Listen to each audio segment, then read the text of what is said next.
Yes. Well, welcome to 192 Books. Welcome to those of you who are joining us online.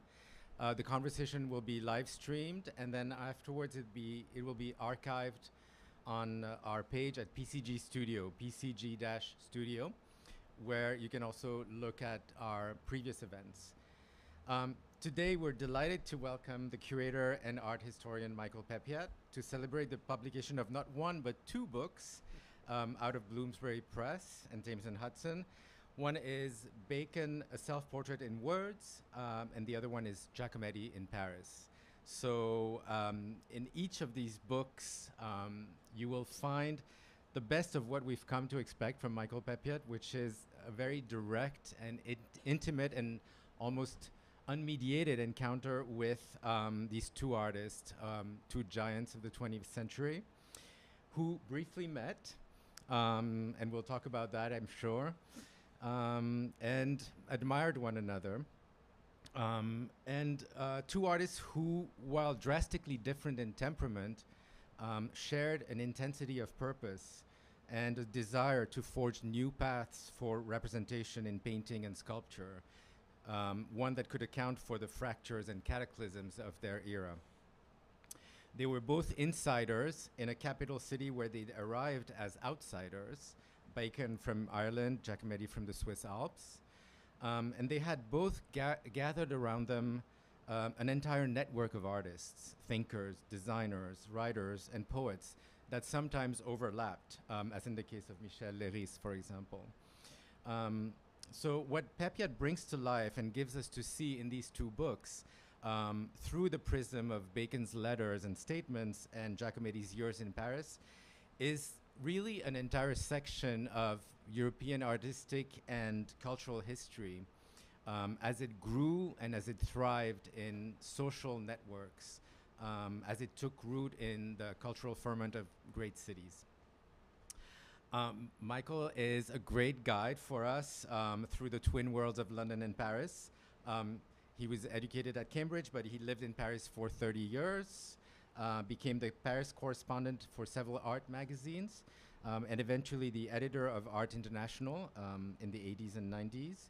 He was a very close friend of Bacon's, whom he met while he was a student at Cambridge in 1963, until Bacon's death in 1992. He almost met Giacometti, but that didn't happen, and we'll talk about that as well.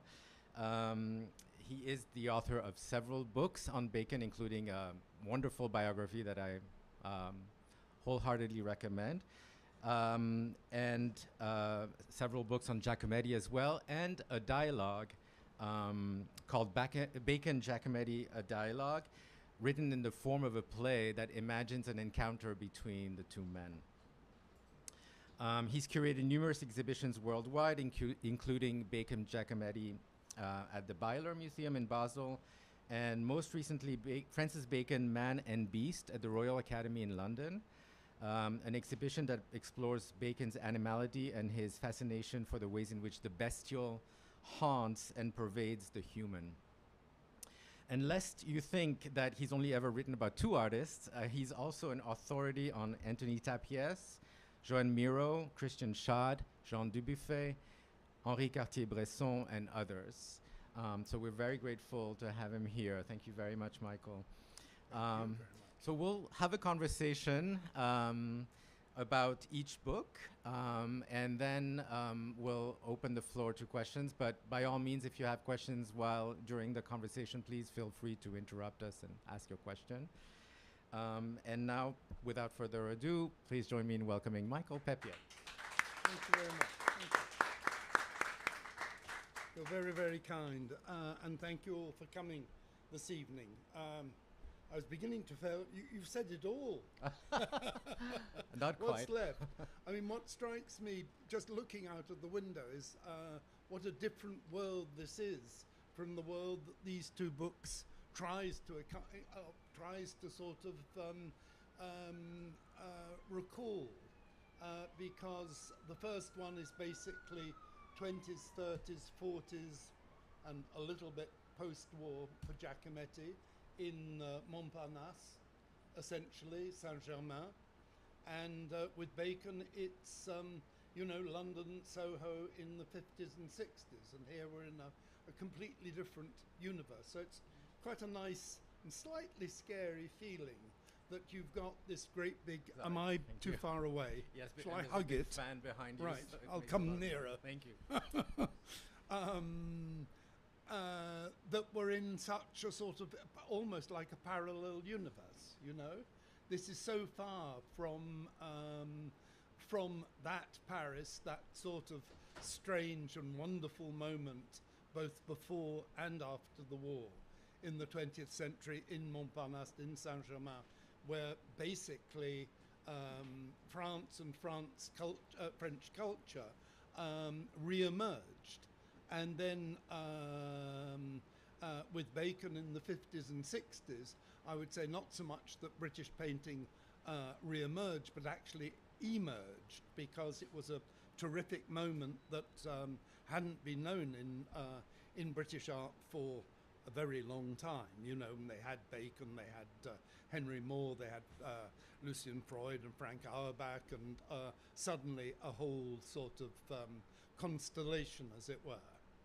And I became sort of obsessed with these two artists. I've written far too much about them, probably, but there is a lot to say. And when you become obsessed with something, you really feel you never say enough, and you never say it well enough. The two men did meet. It wasn't imagined. It wasn't my dialogue that I wrote. Because I did this thing, it just came to me one rainy afternoon in Paris. I was trying to pull together this exhibition at the Byler Museum just outside Basel. And I remembered Francis telling me the encounters he was having. I just about met him. This was 63, and I think they met in 64, 65. It's whenever Giacometti had his exhibition at the Tate, first exhibition at the Tate, one of his first retrospectives. And it was close to the end of his life. He was already a very, very sick man, and they knew they wouldn't get an opportunity to speak again. So they spent the entire night in the bars, which Bacon knew, like the back of his hand. You'd go up a staircase, through a door, down another staircase, through another door, and there would be a bar that was still open at 5 a.m. or something like that, So they kept this conversation up, and he told me a lot about it. So at one point I sort of got fed up trying to pull in the works for this exhibition, and I thought I'll just write the conversation, because I can hear it, could almost hear it, because I knew Bacon's voice very well. I used to do quite a passable imitation of him, drunk and sober. And Giacometti's I knew because I knew a lot about him and his life, and I'd heard his voice on interviews and things like that. So this dialogue came together, and in a way it said everything about what the two men most hoped for in their work, and they sometimes agreed, sometimes disagreed.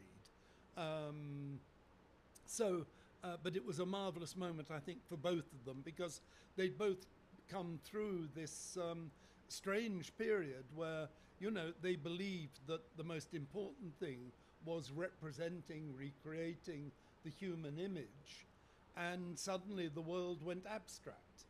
And they were seen as basically as retrograde, as old-fashioned artists who hadn't woken up, to the fact that that was no longer, it had been done, and had been done better by older artists, by photography, etc., etc. And they continued, like lone survivors almost, on their figurative path.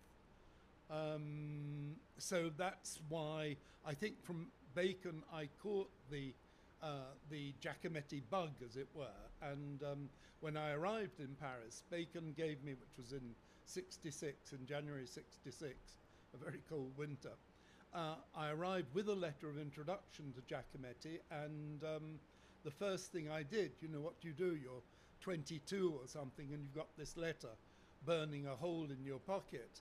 I thought, well, I better get over there right away. You know, my life in Paris might begin in a very interesting place.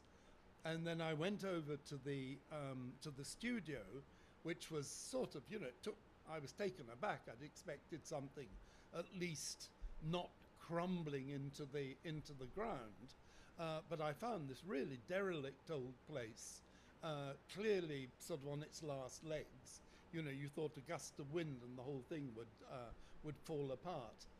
But I couldn't bring myself to knock on the door. I was sort of, suddenly I felt very ashamed to be just, you know, butting in to an important, a very important, you know, I mean, I was totally overwhelmed by his work, and I didn't dare knock. So I walked round and round, came back, tried to knock again. And this went on for several days until somebody said, Giacometti, don't you see the Paris newspapers? He died 2 days ago. So even if I'd knocked, he wouldn't have been there. But he literally, he was no longer in Paris. In fact, he was in a hospital in, you know, in his native land. In fact, in his basically the town where he came from. And so that was a sort of, it was like, well, I'm not going to have the friendship which I'd hoped for that I had with Bacon, and that had sort of given me a huge amount in my life, a huge amount of awareness of things, of all sorts of things. And I think I might have been lucky enough to have had that with Giacometti, but no. And I became even more obsessed with him because I'd missed that opportunity. So that's how these two books came about, like the ones that have preceded them. Mm-hmm. What you just said made me think that as different as they were, they seem to have had the same total disregard for their surroundings or any sort of comfort, let's say. Giacometti being very Spartan, and Bacon sort of sleeping maybe an hour or two at night and just getting back to work right away. Yes, there were quite a few similarities. I think at the same time they realized, because people were fascinated by both that, not just by their personalities of both artists, but also their studios, because although they were very Spartan, they were visually incredibly attractive, because there were images everywhere. I mean, and I think to some extent, I'm guessing here, but I think Bacon might have been influenced by the example of Giacometti, who just threw everything onto the floor. So you saw, you know, sort of small arms sticking up, or a part of a head or something, along with lots of reviews, newspapers, books, etc. And Bacon had an equally fascinating, you know, amount of rubble on the floor. It came up to, you know, mid-calf. You waded through it. And as you waded through it, more interesting things came up. So you were sort of on a path of discovery whenever you walked into the studio, which I was lucky enough to do on a few occasions. Mm-hmm. So it was like a sort of archive of their work, with Bacon's being brighter because of all the oil paint that had been sloshed about. Just to continue speaking about both Bacon and Giacometti for a little, and then we'll start with the first book. They were roughly the same generation. I think yes. Giacometti was 8 years older than That's Bacon. Right. But one thinks of Giacometti as covering a much larger scope of the 20th century, section of the 20th century, because he started exhibiting very early on, in the 20s or the early 30s, I believe. Yes. Whereas Bacon, one thinks of him as a post-war artist, essentially. Yes. Was it that Bacon was more of a late starter, or how do you account for that? He was a late starter. I mean, he said it himself. He admitted that very freely, and I think he was very discouraged when his early attempts weren't well received. And if you read the very early reviews, there's none of the the huge admiration that you get later on. There's one in the Times comparing one of his heads to a tiny piece of cheese on a stick, which I'm sure must have wounded him. And he gave up painting and just gambled and sort of lived his, his very rackety life for a while, and then came back to it. It's very odd if you look at the early Bacon paintings, and then you look at anything really after the end of the war, 44, 45. It's like it's a completely different artist. You can't see any link, or at least I can't see any link, between his very Picasso-influenced early compositions that are rather, I don't know, they're rather polite and dainty almost, and well-mannered, mild. And then suddenly, out of the blue, come these sort of terrifying, snarling creatures that don't seem to have anything to do with the lead-up, as it were. And nobody's been able to explain that, and he would never have explained it.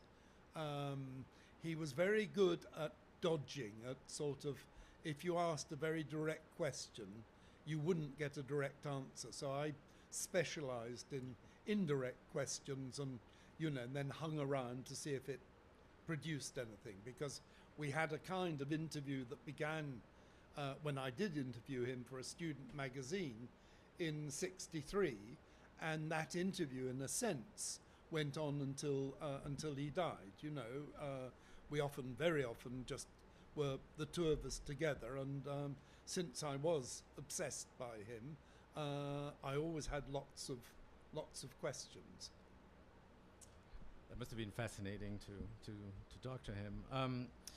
So let's talk about the first book. So this is a collection of statements by Bacon and letters. Yes. And the first thing that went through my mind when I started reading it was, all of this material has not been seen before, no. Or most of it hasn't been. Most of it hasn't. Yeah. Yes, it's true. So this is. So what do you think is revealed in the statements or letters that change, that has previously been ignored or not properly accounted for in Bacon's somebody scholarship? mentioned that it doesn't show it doesn't reveal the kind of person that many people think Bacon was.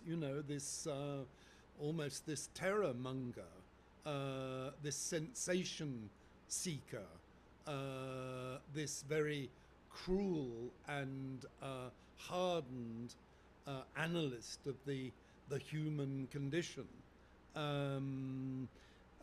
It reveals more often a person of great sensibility, a person who cared deeply for his friends,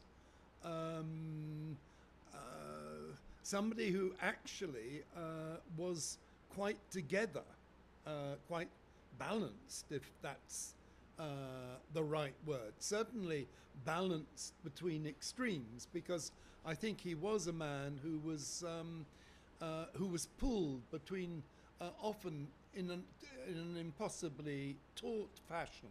He was very taut. He wasn't somebody you could, fold your arms with. You were on the edge of your seat because you just felt the tension. And, I think that's probably one of the reasons why he drank so much, was that, he spent the morning working and then going through what he went through. And then the rest of the day he just drifted, drinking and talking, meeting friends, going to various clubs, etc., until he sort of washed up in the middle of the night and went back. And if he had the misfortune to try to go on painting, usually ruined a painting so that he woke up to a dud, as it were, when he thought he was really going to paint the best picture of his life. So he was a gambler too, a huge gambler in life and in love and in art. He was always, as it were, pushing, always stacking the odds up, you know, in order to get the sublime sensation, the work that got away, something that couldn't happen twice, the jackpot. Yeah, I thought when reading his letters that the personality that comes through is a very generous one for one thing. Hugely generous. Yeah. He would, you know, if a friend was in need, it had to be somebody that he liked. But you know, I had a close friend who fell down the stairs and broke her back. The first person to call was him, and say, you know, do you need money? And luckily we didn't that particular case, but he would have sent it through. Is there a statement or a letter that you'd like to read to give us a sense of? Yes, there are several things here that possibly he was. I mean, the letters themselves are very interesting because they follow Bacon around, where he was, who he saw, you know, what he was doing, but they're not Van, you know, let's be clear about it, they're not Van Gogh's letters. You know, this is not Delacroix's journal. He spoke incredibly well, but his letters are very almost telegraphic. They tend to be very short and to the point, but they're like, you know, a portrait comes through because they are like dabs of paint, and the portrait of the artist comes through as you read them. But what he was most he was very epigrammatic, and so part of this book I collected things that he'd said to me that had marked me. He said himself, I like phrases that cut me. He was always looking for a definition, whatever it was, and he was very good. He was very aphoristic. He was very good at making short, concise statements. I mean, he said to Giacometti at one point, what else is there to do in life but to make yourself more concise, more to the point, more realistic. So there are just a couple of things of the statements that I gathered together. I mean, this is, you know, it's out now, but it's taken 10 years to put together because, you know, I had to ferret round to find every scrap, and no doubt, you know, there are still letters out there that I didn't find, and I'm hoping perhaps later there might even be a second edition with, if, you know, some of the letters that I think were destroyed, some of the letters to his great loves, which I suspect were destroyed, turn up. You know, it's very odd. Sometimes these things just surface like that, you know, and somebody, you know, who had an affair with him, I don't know, in the 60s or something, might be sitting on a cache of letters.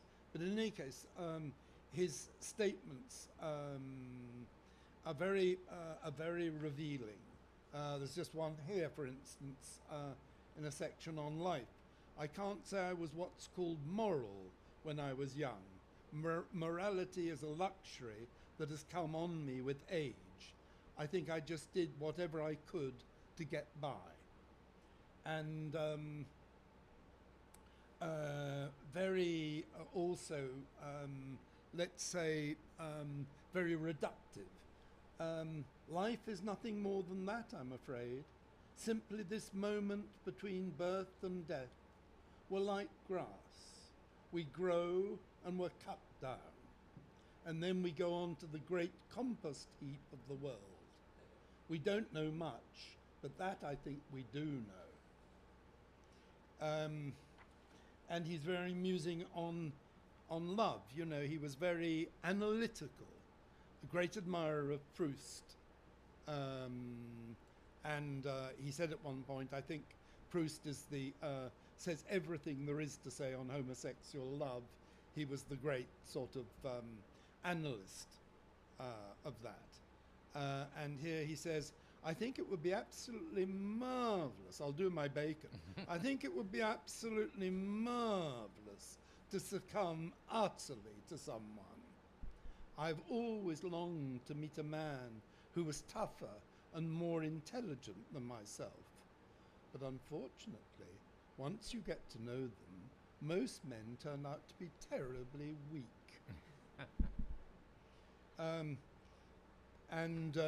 What else have we got here? I find that homosexuals are often better, more enlivening company than most people. They have that marvellous kind of wit. I used to know this very witty old queen. When I first knew her, he said, pointing at me, she was more famous for the paint she put on her face than for the paint she put on canvas. So he's very witty and very, he could just sum up a whole situation in a couple of lines. But the letters, some of the letters are very, the early letters are longer and more, they contain more. I just flagged one here. He had a long-suffering dealer called Erika Brausen, a German art dealer who put up with all his carrying-ons and, supplied him with money when he didn't give her any paintings and really got him through the first part of his career very steadfastly and loyally. And one of the best series of letters are his letters to her when he's traveling, because his mother, he was born in Dublin, he ran away basically, went to Paris, came back to London, set himself up as a decorator. It's interesting because he was a very pristine decorator, but the studio was a complete shambles.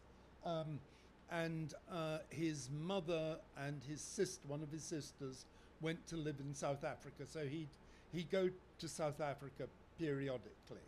And this is a letter from what was then Salisbury, South Rhodesia, now Zimbabwe.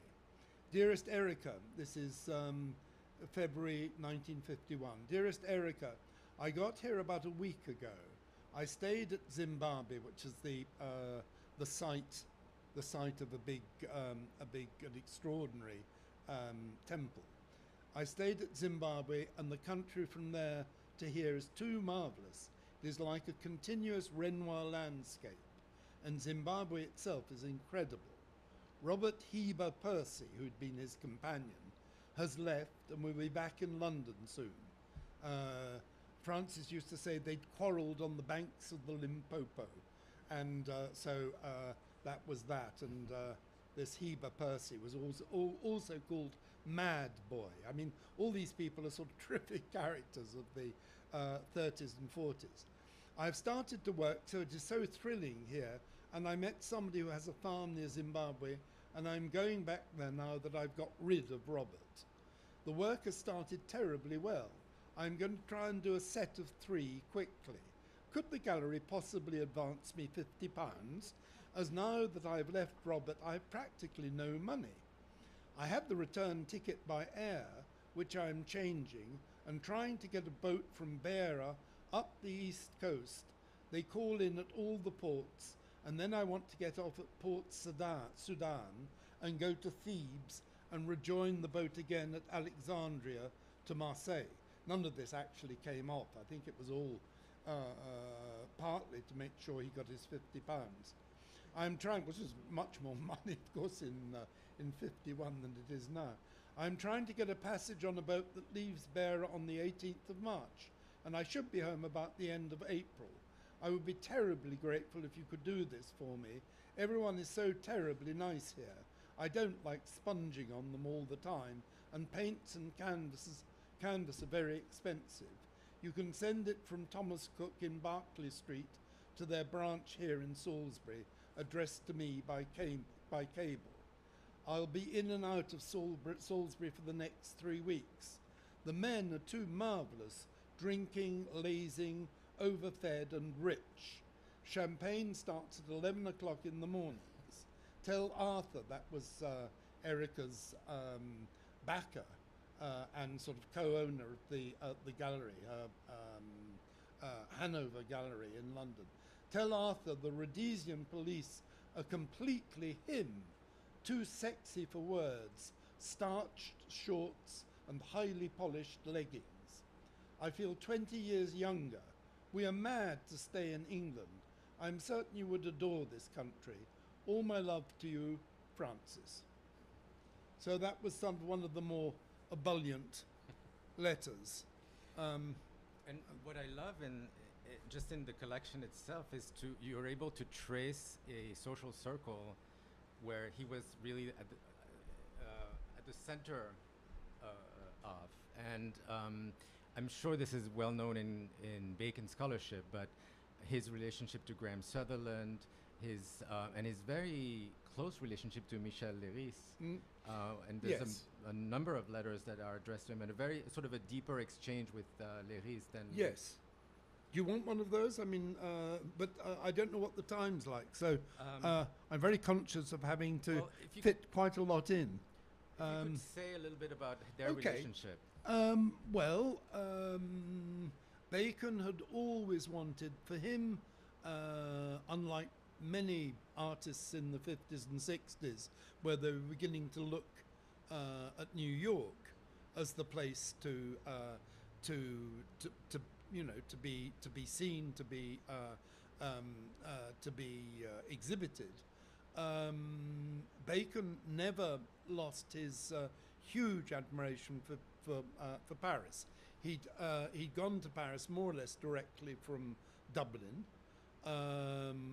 complaining about the terrible sort of country upbringing he'd had on a horse. His father bred horses, so he'd been on you can't really imagine Bacon, who was so much a man of the city, a boulevardier, very elegant, very witty, very much at the center of things, actually having had his complete childhood and adolescence on a muddy stud farm. I mean, he made as much of it as he could. He sort of frequented all the boys working in the stables and so on. So he was always himself, but of course he longed to be in the center of things. And when he went to Paris and basically saw art for the first time, because he was only 17 and there'd been nothing artistic at home, just horses and dogs.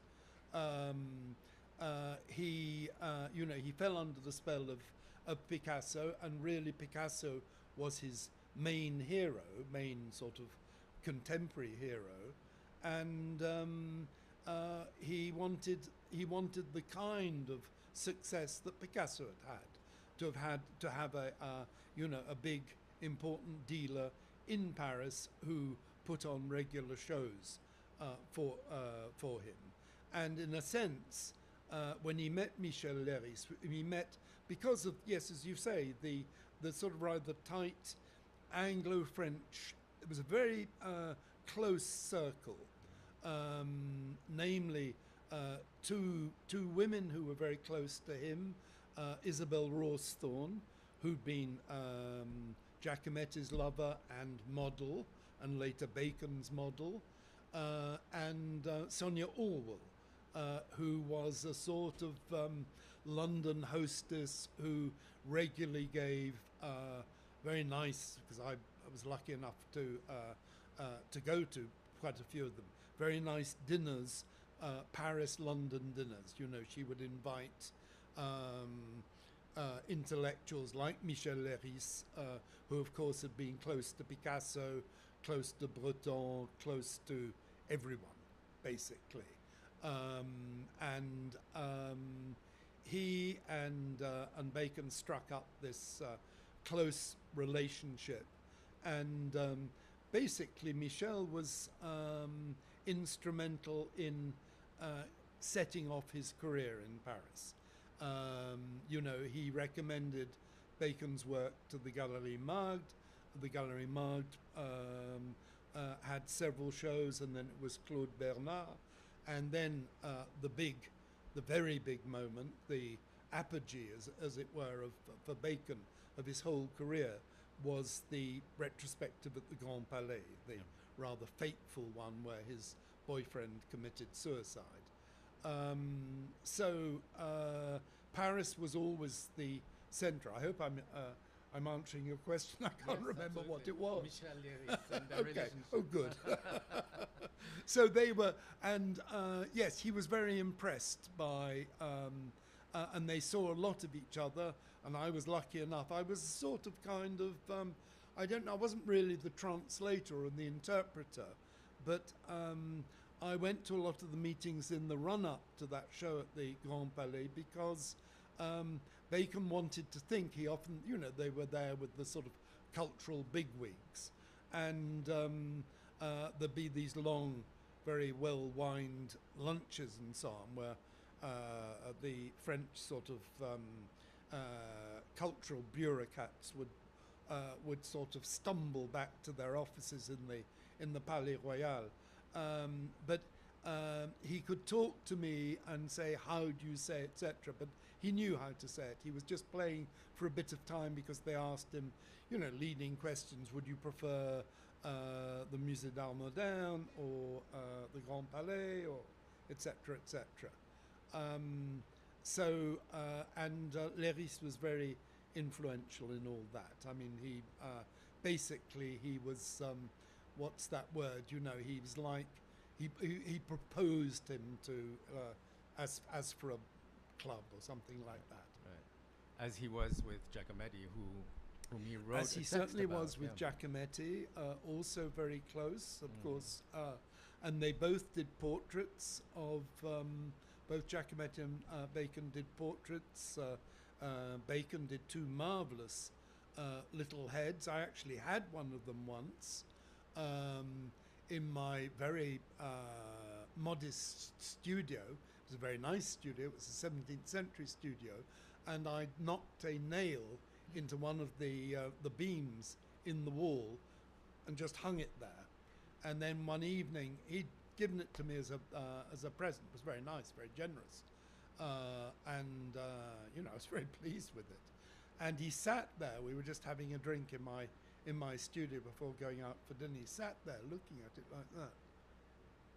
And after a while, he said, "If only I could get my hands on that picture, I could make it so much better."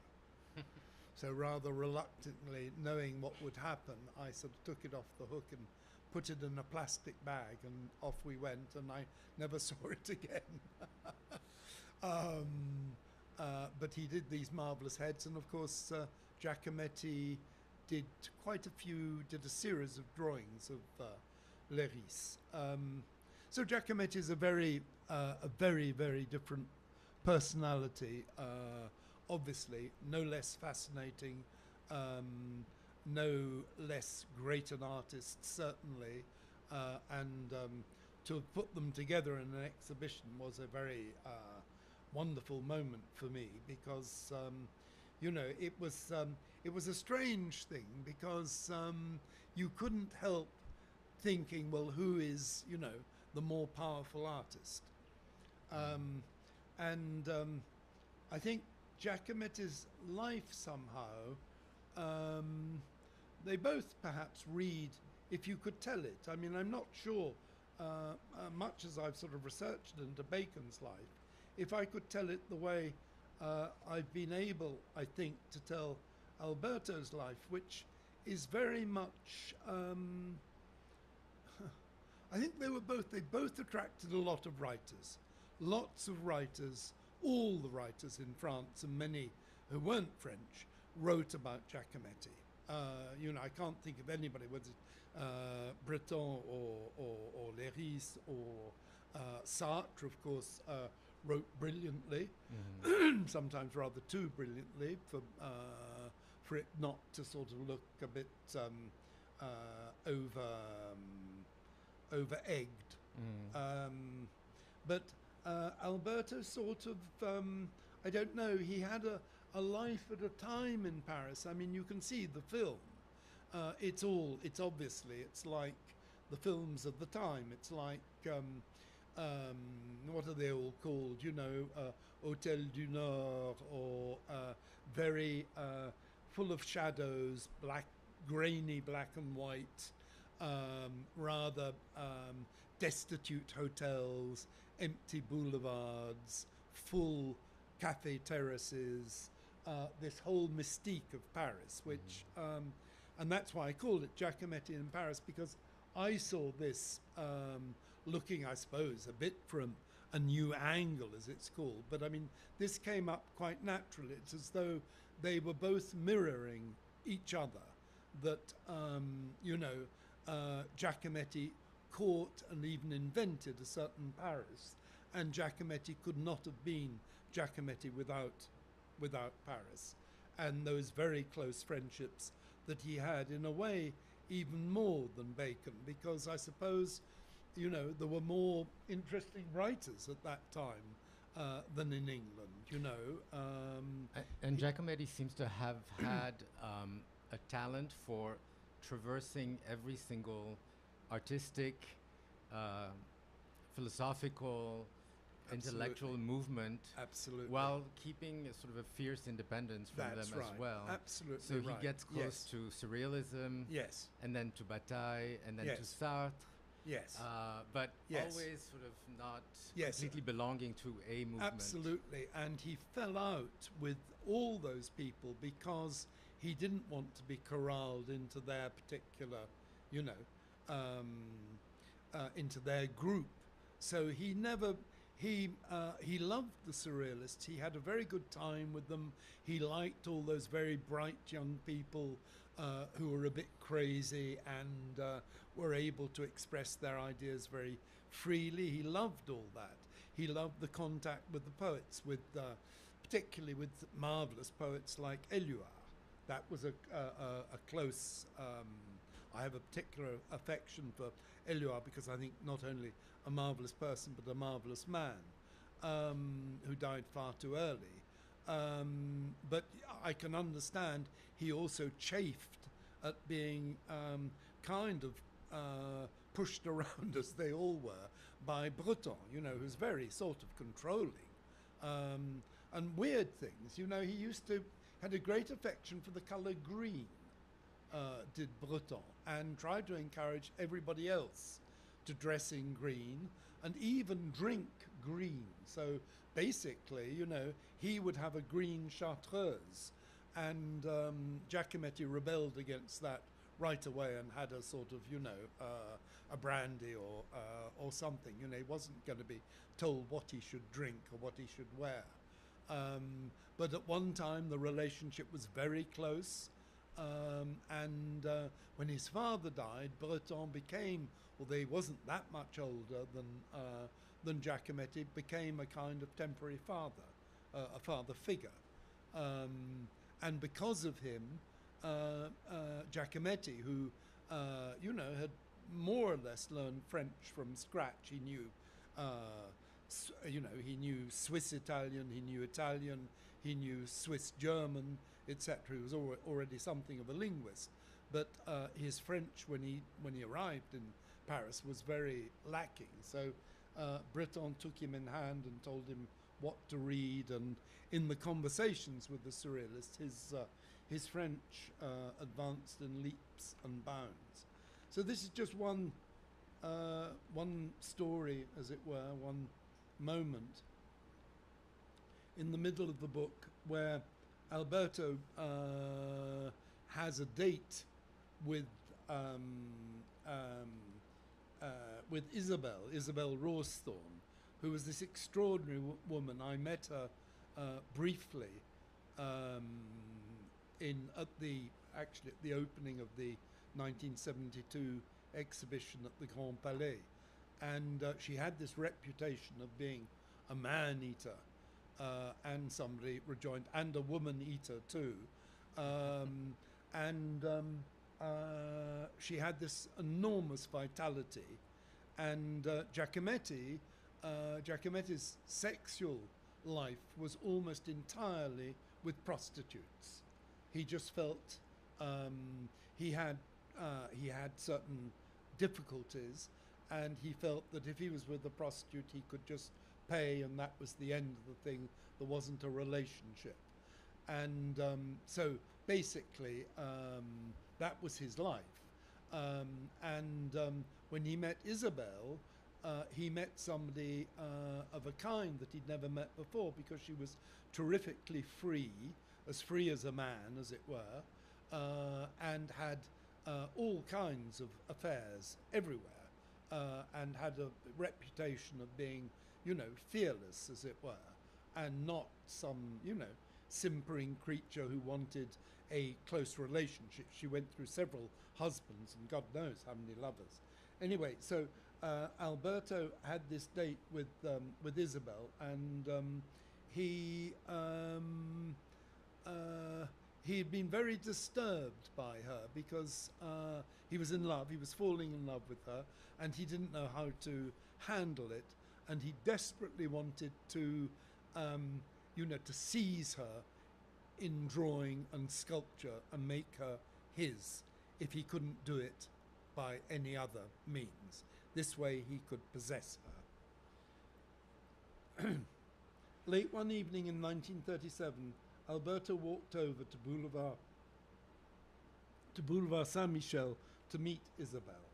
He had been thinking about her a great deal, troubled by her beauty, by the way her face metamorphosed constantly, recording every shift of emotion, and his desire to capture it and make it his own. Although still barely adult, she seemed so sure of her ability to attract men, women, every passer-by, luring them by sheer magnetism. Her uproarious laughter, with its odd metallic timbre, could cut through the noise of a crowded cafe, and it seemed to grow louder every evening he spent with her. He was fascinated by her rowdiness, her love of any fun that was going, backed by her ability to put back as much booze as any hard-drinking artist he knew. He was also on edge, because almost all the women he had spent time with were either on the game, where you paid and that was that, or they made it clear that sexual intimacy was available only as part of a relationship, or, God forbid, marriage. Isabel was different. She respected his position in the art world and clearly appreciated the fact that he seemed happy to introduce her to everyone he knew, from Tzara and Bataille to Balthus and Picasso. What took Alberto aback about Isabel was that the usual sexual conventions did not apply. Isabel viewed the whole question more liberally, having affairs freely, even though she had recently married the journalist Sefton Delmer, who was moved in with him as head of the Daily Express. Sefton Delmer was an extremely interesting journalist who interviewed Hitler probably around this time. So she moved in with him as head of the Daily Express Paris bureau, into his swanky apartment overlooking the Place Vendôme. For all his talk about free love, now that he was confronted by it so directly, Alberto was alarmed. He felt safer with bought love.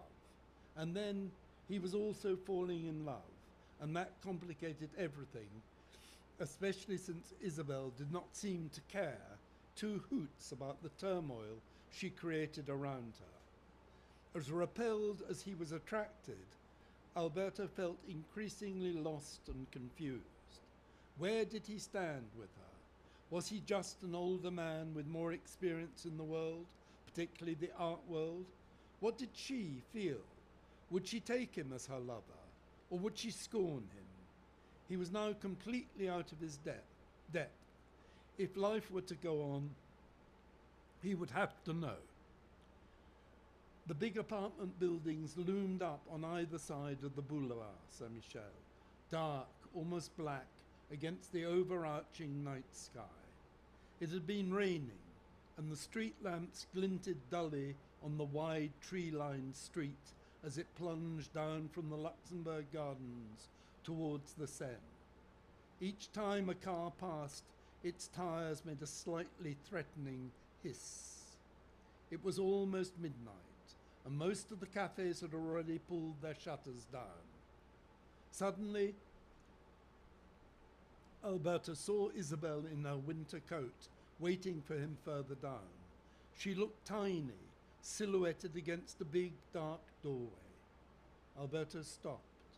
It was as if he was seeing her for the first time, from head to toe, totally present and complete, but reduced to the dimensions of a distant statuette, something minuscule he could pick up and hold, and perhaps even make, an Isabel he could mould and pulp out of damp grey clay. The sight filled him with a strange sense of possession, as if Isabel were suddenly entirely his. He possessed her through his eye as no one else could, not merely by writhing around and coupling with her, but absorbing her from head to foot. It was a revelation. This is what he needed to capture her, to make her his own. The vision lodged itself in his mind with lightning clarity, stopping time, holding the transient durably in a single image. Well, that's a great sort of noir evocation of the kind of movies that you were talking about. This is her, by the way. So we've barely scratched the surface, but we're already over time. So I could go on. I'd like to invite anyone to ask questions about either of the books for Michael.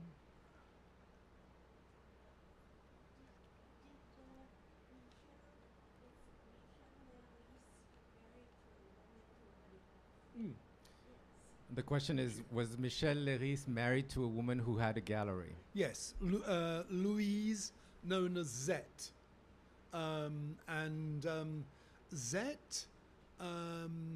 Zette, there was a very complicated thing that they both hid from everybody.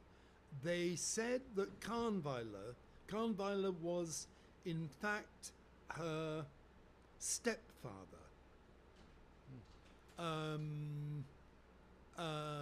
Because I've forgotten the detail, but this was the thing. This is how Zette became, came into the art world, because Kahnweiler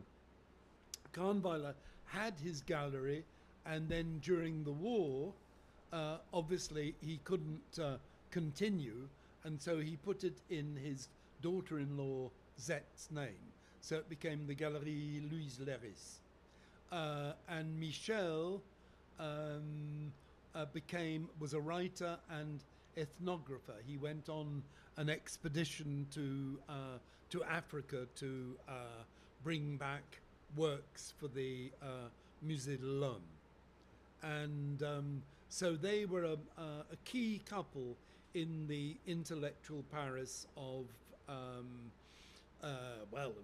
the 30s and 40s, and they did that strange thing. You might have seen a photograph of it where they played, they all acted in a play that Picasso had written called Le désir attrapé par la queue, desire caught by the tail. And I think it had Leiris. I think it was directed by Albert Camus. Sartre was there, and I think the man that you mentioned, who's now become so important, you know, the dissident surrealist, the one, Bataille. And I think Bataille and Sartre had real sort of, you know, everybody in this world was falling out with everybody else because of their prise de position, this, that, and the other. And, you know, there were lots of, it's curious, it seems to have gone out of fashion, but otherwise very courteous, always kissing ladies' hands and so on. They would slap each other, you know, over arguments. There's a lot of slapping going on. Meeting somebody in the coupole that you know, with whose position you didn't agree, slap, and then, you know. I think that Bataille and Sartre had a big quarrel, but they all got drunk, and the evening ended with Bataille and Sartre, if you can imagine it, dancing together. So it wasn't all sort of, you know, intellectual fervour and doom and gloom.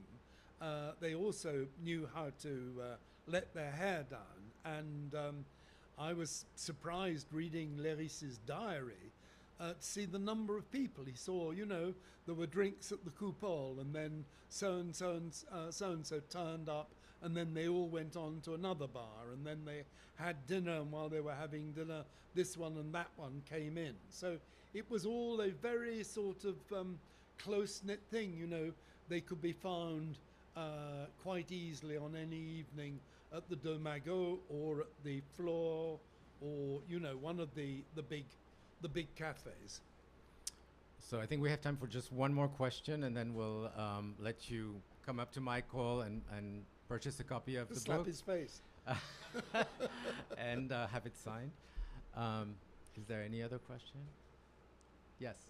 The passage that you recited of Giacometti and Sorry, I can't hear with the... it's the passage that you recited of Yes. Giacometti and his encounter with Isabel, Yes. based on letters or writings of his own, or It's your based... imagining No. of perception? What's a good The question is whether Yeah. the passage that Michael read about Giacometti meeting Isabel, is it based on letters or reports, or is it imagined? It's in the Giacometti. There's nothing. No, but I mean, the thing is that he went on. It was a big sculptural, became a big, not only personal but sculptural problem for him.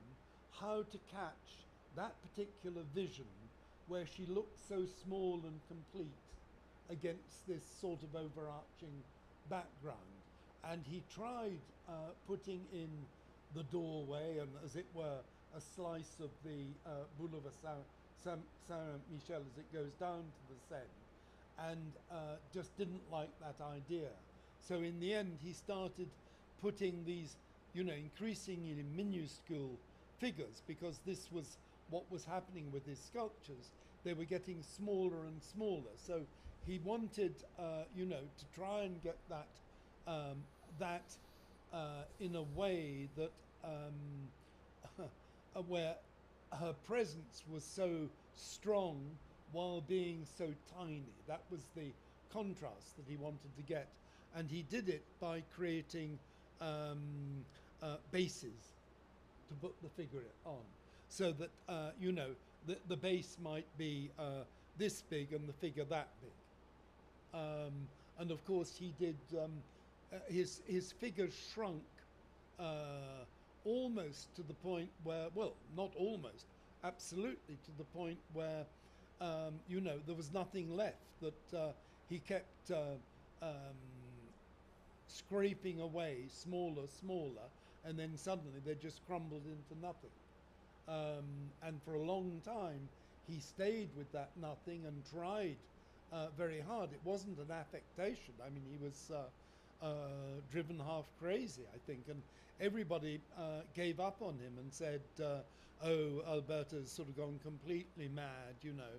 He just whittles things down until there's nothing left. You might as well forget about him. And after years of whittling and having nothing to show for it, suddenly, and it was oddly, it was to do with a new woman in his life, the woman who became his wife, Annette, a young, very pretty Swiss girl that he met during the when he was in Switzerland during the war in Geneva, that the figures began slowly to grow again until they became those huge women of Venice, you know, the very tall, spindly figures. Well, thank you so much, Michael. Thank you for sharing all the Thank material you. from Thanks these very books. much. What do we have to look forward to? What is your next project? I've got these things. I don't know whether I should, you know, because I'm a bit superstitious.